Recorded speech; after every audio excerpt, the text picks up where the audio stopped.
Bookwallah's Teatime Tales. Hi, welcome to Bookwallah's Teatime Tales. My name is Maya Achedu.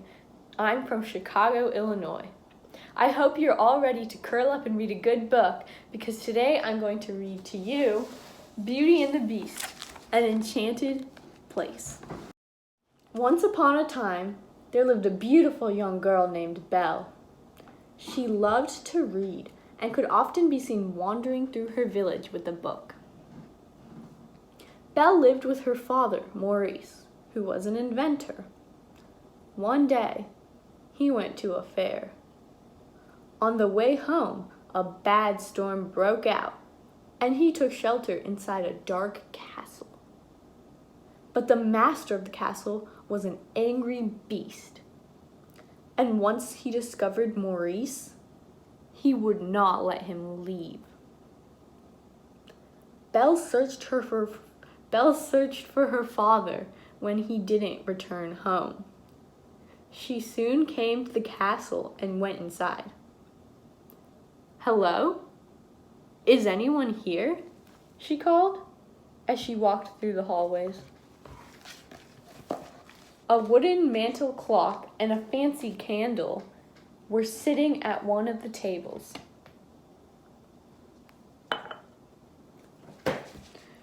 Belle didn't notice them, but they noticed her.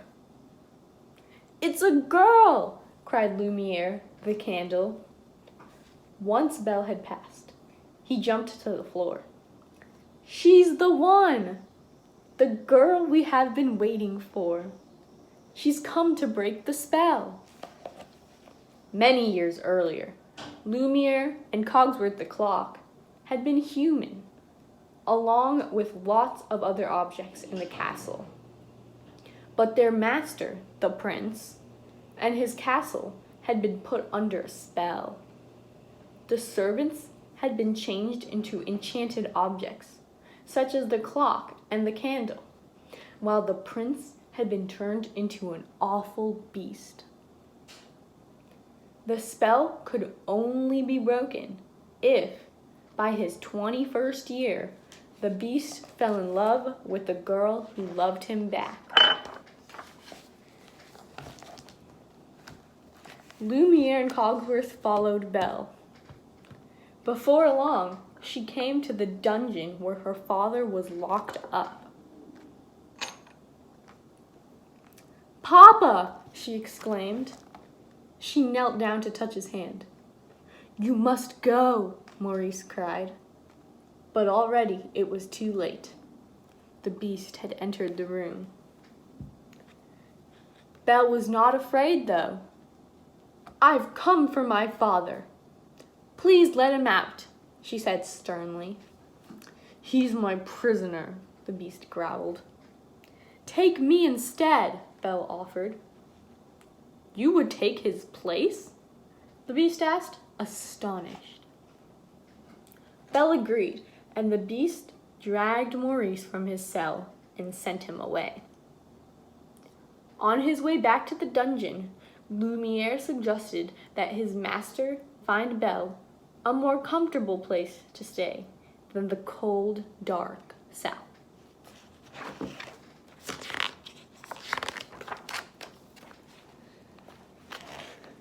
The beast was not hard-hearted, though his manners were rough and temper was terrible.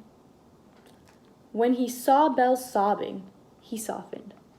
"Follow me," he demanded, and led her to a much nicer room. "Dinner," Lumiere whispered in the beast's ear. "Invite her to dinner." "You will join me for dinner," the beast commanded before he slammed the door shut.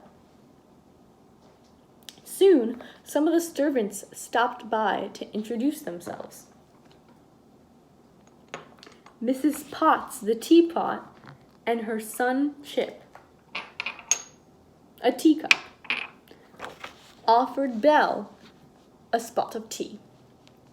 She was surprised the servants were enchanted objects, but she liked them at once. They couldn't convince her to go to dinner, though.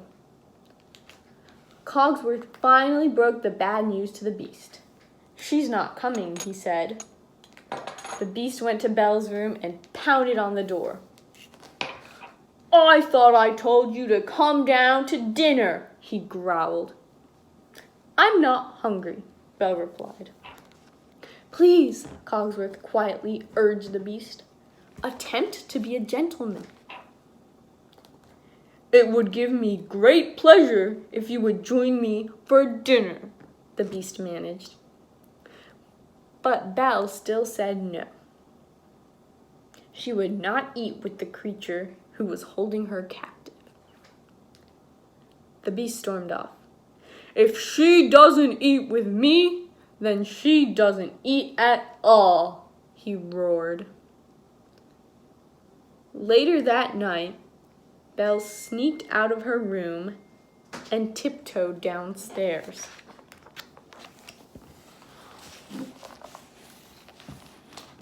When she went to the kitchen, a strange sight met her eyes. Be ready for part 2 of Beauty and the Beast.